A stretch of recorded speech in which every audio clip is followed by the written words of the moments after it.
Hello दोस्तों, मैं सुप्रिया आप सभी को Supriya education hub YouTube channel पे स्वागत करती हूँ। आज के वीडियो में मैं आप लोगों को क्या बताऊँगी, आज के वीडियो में रियल एनालिसिस के कुछ इम्पोर्टेंट क्वेश्चन है वो जो मैं आप लोगों को बताने वाली हूँ, ठीक है। तो बहुत सारे स्टूडेंट का डाउट है कि मतलब बोल रहे थे मुझे मैसेज करके कि रियल एनालिसिस में बहुत डर लग रहा है, कुछ ऐसा क्वेश्चन बता दीजिए जो हर साल रिपीट करता है, ताकि हम लोग कम से कम उस क्वेश्चन को करके रियल एनालिसिस को अच्छे से मतलब कि जो उसका कंडीशन होता है ना, हर ग्रुप को टच करना है तो उस कंडीशन को फुलफिल कर पाए।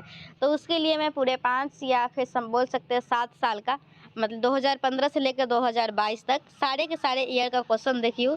और उसके बाद मुझे वो सारे क्वेश्चन देखने के बाद मुझे मिला है कि हाँ, ये क्वेश्चन तो रिपीट कर ही रहा है, तो ये सारे क्वेश्चन स्टूडेंट को बता दिया जाए ताकि उन लोग इनका सोल्यूशन अच्छे से रेडी करके उसको प्रिपेयर कर सके। और जो भी स्टूडेंट मुझसे नोट्स परचेज किए हुए हैं ना, तो अगर उन लोगों को आराम से कोई दिक्कत नहीं होगी, आप अपना रियल एनालिसिस का नोट्स खोलिएगा और ठीक है, उसको उस पीडीएफ को ओपन कीजिएगा। आप लोगों को इसमें जो भी क्वेश्चन है वो सारे क्वेश्चन का आंसर उसमें मिल जाएगा और बहुत ही अच्छे लैंग्वेज में लिखा गया है। आप लोगों को बहुत अच्छे से समझ में आएगा, ये मुझे पता है। लेकिन फिर भी अगर समझने में कोई दिक्कत होगी तो भी टेंशन लेने की ज़रूरत नहीं है। मैं यूट्यूब पे बहुत सारा वीडियो बना के अपलोड की हुई हूँ मैथ ऑनर्स पार्ट 2 के क्वेश्चन बैंक सोल्यूशन के नाम से। तो आप लोग उसको जाके देखिएगा, वहाँ से भी समझ में आ ही जाएगा, ठीक है।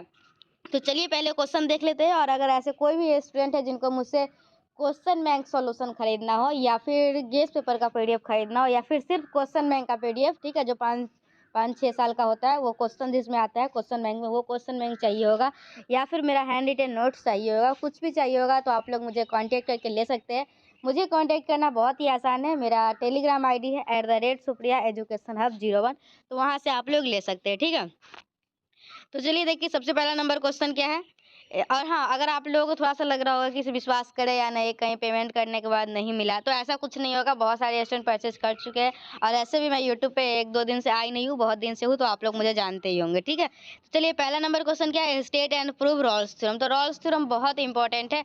ये लगभग कितने बहुत सारा साल, ये लगभग 1 साल बीच करके रिपीट करता ही है रॉल्स थ्योरम, इतना ज़्यादा इंपॉर्टेंट है, ठीक है। और कभी कभी देखा गया है कि 2 लगातार साल भी ये क्वेश्चन आए हैं। चलिए नेक्स्ट क्वेश्चन क्या है देखिए। और पहला तो रॉल्स थ्योरम आप लोगों को कर ही लेना है अच्छे तरीके से, इसको प्रूफ को तैयार कर लेना है, उसको याद कर लेना है, 4-5 बार लिखना है। मतलब आप लोग को याद करने का कोई भी टेक्निक हो, जो भी टेक्निक से आप लोग याद करते हो, उसको किसी भी तरीके से अगर समझ में नहीं भी आया ना तो रट लीजिएगा, ठीक है। थोड़ा वो थ्योरम रटना ही पड़ेगा, थ्योरम का हर एक लाइन समझ में आया जरूरी नहीं है, ठीक है। अगर कोचिंग वगैरह पढ़े होंगे तो आ जाएगा, लेकिन अगर नहीं पढ़े होंगे फिर भी पूरे लाइन समझ तो थोड़ा सा समझना मुश्किल हो जाता है। चलिए सेकेंड नंबर क्वेश्चन क्या है, verify Rolle's theorem in the case of the function f x equal to एक फंक्शन दिया हुआ है और एक इंटरवल दिया हुआ है। तो देखिए मैं आप लोगों को पहले ही बता देती हूँ, यहाँ पे जो फंक्शन दिया हुआ है ना, तो एग्जामिनेशन में कोई भी फंक्शन दे दिया जा सकता है, f x equal to x square minus x plus 3, मतलब कोई भी वो जो मतलब कि ये सेम टू सेम रहेगा, ये गारंटी नहीं ले सकता है कोई, क्योंकि ये जो न्यूमेरिकल पार्ट है ना, ये कुछ भी दे सकता है। तो आप लोगों को बस क्या करना है, मेरा सजेशन यही है कि रॉल्स थ्योरम के क्वेश्चन को इस टाइप के क्वेश्चन को हम लोग सॉल्व कैसे करते हैं वो सीख लेना है। और आप लोगों को कोई भी फंक्शन दे, आप लोग उसी तरीके से देख लीजिएगा। रॉल्स थ्योरम में कौन-कौन कंडीशन सैटिस्फाई करवाना होता है, किसी को याद है? तो मैं थोड़ा-सा रिवीजन करवा देना चाहती हूँ ताकि आप लोगों को थोड़ा-सा रिमाइंड हो जाए। एक पहला जो होता है वो कंटीन्यूअस होना चाहिए क्लोज्ड इंटरवल में, दूसरा डिफरेंशिएबल होना चाहिए ओपन इंटरवल में, और तीसरा एफ ऑफ ए और एफ ऑफ बी दोनों आपस में बराबर होना चाहिए। अगर ये तीनों कंडीशन को फुलफिल करता है तो हम लोग का एक ऐसा सी एग्जिस्ट करेगा जो कि कुछ इस प्रकार से होगा, f dash c equal to 0, और जो सी का वैल्यू आएगा ना, तो वो जो इंटरवल दिया हुआ है ना उसी के बीच में आएगा। तो अगर ये सारा कंडीशन हम लोग फुलफिल कर देते हैं तो हम लोग बोलते हैं हाँ, रॉल्स थ्योरम वेरीफाई हो गया। चलिए थर्ड नंबर क्वेश्चन क्या, apply Lagrange mean value theorem and prove that this. तो लैग्रेंज मीन वैल्यू थ्योरम भी आप लोगों को पता ही होगा, तो वो उसको अप्लाई करके इसको प्रूव करना है, ठीक है। फिर नेक्स्ट क्वेश्चन क्या है, और देखिए ये जो तीसरा चौथा है ना, ये उतना ज़्यादा इंपॉर्टेंट नहीं है, लेकिन फिर भी इसको कर लीजिएगा। 4 नंबर क्या है, prove that Lagrange remainder after n terms in the expansion of sine x in the power of x is. तो साइन एक्स का एक्सपेंशन आप लोगों को लिखना है, और उसमें लैग्रेंज रिमाइंडर में देखिए आप लोगों को 2 रिमाइंडर पढ़ना था, एक कॉची रिमाइंडर था, एक लैग्रेंज रिमाइंडर था। जब टेलर्स थ्योरम का प्रूफ पढ़े होंगे ना, तो ये दोनों पढ़े होंगे। तो जो लैग्रेंज रिमाइंडर में जो फॉर्मूला था उसमें पुट करके इसको साइन एक्स का वैल्यू आप लोगों को निकाल लेना है, ठीक है। टेलर्स थ्योरम में आप लोगों को ये मिल जाएगा। और जो हैंडीटेड नोट्स लिए होंगे ना, तो टेलर्स थ्योरम मतलब सबसे लास्ट में टॉपिक पढ़ाया गया था, तो उसमें खोजिएगा, वहाँ पे अच्छे से मिल जाएगा।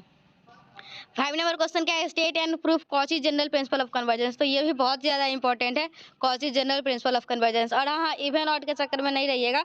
बहुत सारे लोगों को मतलब कि मैं भी पहले बोलती थी, लेकिन अब इतना साल से अच्छे से देख रही हूँ ना, तो उतना तो समझ में आ गया है कि ज़रूरी नहीं है कि जो क्वेश्चन इवन ईयर में आया है वही आएगा, ऑड वाला भी आ सकता है। तो आप लोग को पूरे 5 साल के क्वेश्चन को अच्छे से पढ़ना है।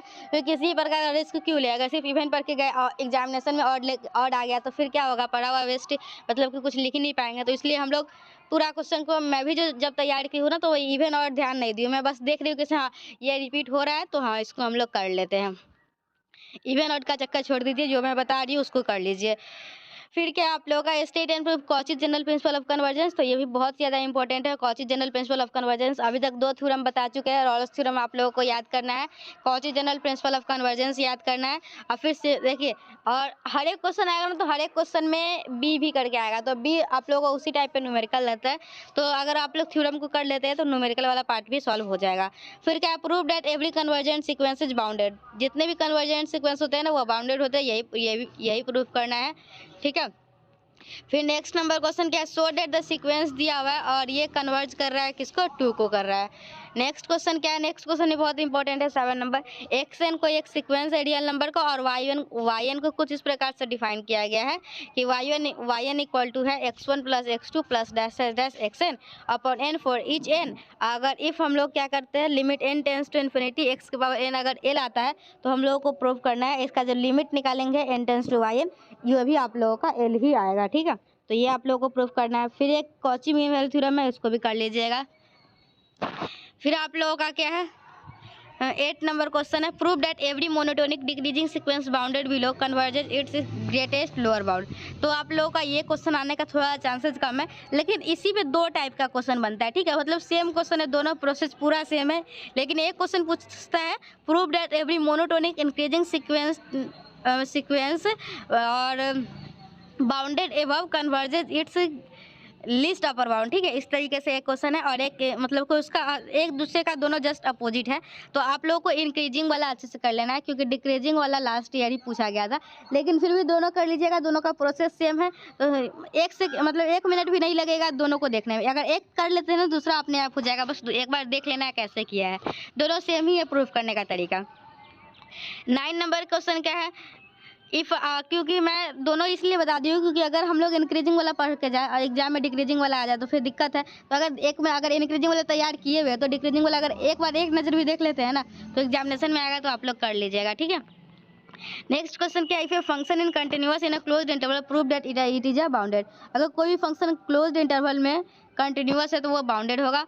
और सेकेंड जो 10 नंबर क्वेश्चन है, ये बहुत ही इंपॉर्टेंट है, हर साल आता है। आप लोगों को कोई भी फंक्शन दे दिया जाएगा और आप लोगों को दिखाना होगा कि ये कंटिन्यूअस एंड डिफरेंशिएबल है कि नहीं। कभी कंटिन्यूअस चेक करने के लिए देगा, कभी डिफरेंशियल चेक करने के लिए देगा। ज़्यादा चांस है कि कंटिन्यूटी एंड डिफरेंशियबिलिटी दोनों चेक करने के लिए देता है साथ में, क्योंकि वो जो क्वेश्चन का मार्किंग स्कीम रहता है, तो एक क्वेश्चन का बहुत ही ज़्यादा मार्क्स रहता है, तो आप लोग को दोनों देगा, ठीक है, ताकि पेज भी तो भरना होता है। तो यहाँ पे बस फंक्शन चेंज करेगा और आप लोगों को बोलेगा कि दिखाइए कि ये कंटिन्यूअस है, दिखाइए कि ये डिफरेंशिएबल है। मतलब कि विचार कीजिए कि ये कंटिन्यूअस है या डिफरेंशिएबल है, मतलब दोनों है, या फिर इस टाइप से कुछ भी दे दिया जाएगा। तो बस आप लोग को चेक करना सीख लेना है कि हम लोग कैसे प्रोसेस लिखते हैं। तो मैं इसके लिए एक अलग वीडियो बना दी हुई हूँ, continuity and differentiability by Supriya education hub, search कीजिएगा ना तो वो आ जाएगा। अगर उस वीडियो को देख लेते हैं तो आप लोगों को ये जो एक क्वेश्चन फिक्स जो आता है हर साल, ये आप लोग इसको कर ले जाइएगा, ठीक है। फिर नेक्स्ट क्वेश्चन क्या है, state and prove the necessary and sufficient condition for a monotonic sequence to convergent. जो मोनोटोनिक सीक्वेंस होता है वो क्या होता है, कन्वर्जेंट होता है। तो इसका नेसेसरी एंड सफिशिएंट कंडीशन दोनों लिखना है, ठीक है। 11 नंबर क्वेश्चन क्या है, देखिए 11 है, गिव एन एग्जाम्पल। तो 11, 12, 13, 14 को आप लोग स्किप भी कर सकते हैं, ठीक है, लेकिन ये इंपॉर्टेंट है, तो मैं आप लोगों को जब इंपॉर्टेंट क्वेश्चन बता ही रहे तो आप लोगों को बता दी हूँ। डेडिकाइन थ्योरम, ठीक है, give an example of Dedekind theorem of real number. और देखिए ये जो चारों क्वेश्चन है ना, ये पहला नंबर क्वेश्चन में आएगा, या फिर कोई भी एक क्वेश्चन में आएगा, एक में ए रहेगा और एक में बी रहेगा।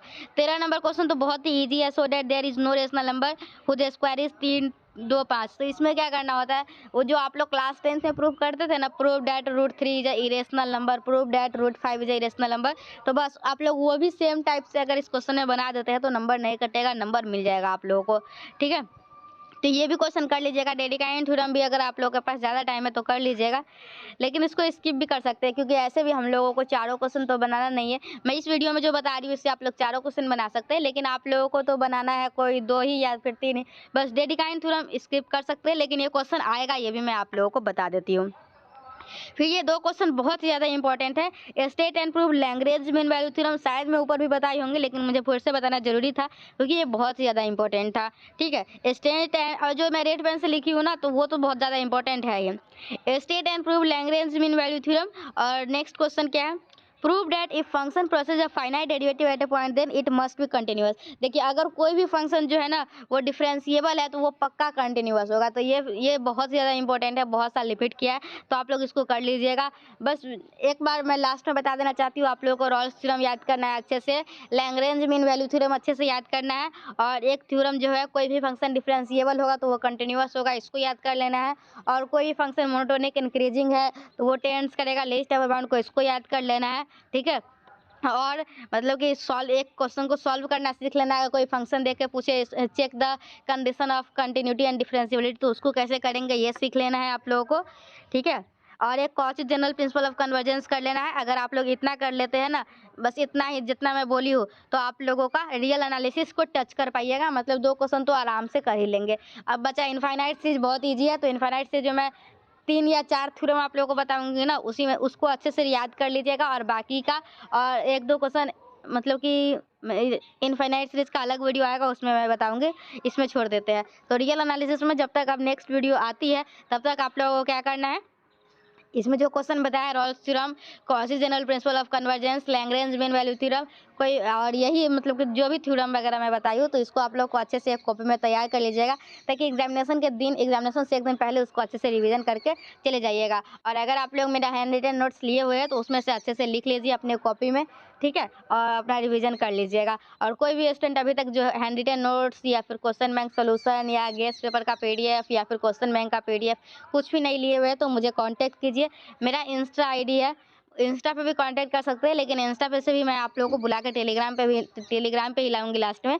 मतलब वहाँ पे सिर्फ कॉस्ट का बात कर लेंगे, फिर हम लोग टेलीग्राम पे ही आ जाएंगे, क्योंकि PDF जो है वो टेलीग्राम के ग्रुप में भी, टेलीग्राम का ग्रुप बना हुआ है अलग अलग सब्जेक्ट का, और उसमें आप लोग को ऐड कर दिया जाएगा। आप ठीक है, तो चलिए मिलते हैं नेक्स्ट वीडियो में। आप लोग मुझे मैसेज कीजिए, कहाँ मैसेज कीजिएगा, @Supriya education hub 01 Telegram ID है मेरा, और Supriya education hub Insta ID है। टेलीग्राम ID है @सुप्रिया एजुकेशन हब 01। अभी टेलीग्राम पे मैसेज कीजिए, और hand written notes, question bank, और देखिए कोई भी एक चीज़ खरीदते हैं ना तो आप लोग को बाकी का आधा चीज़ सब फ्री मिल जाएगा। ठीक है, तो मिलते हैं नेक्स्ट वीडियो में। Till then bye and thank you, and thanks for watching my video. चलिए बाय, थैंक यू।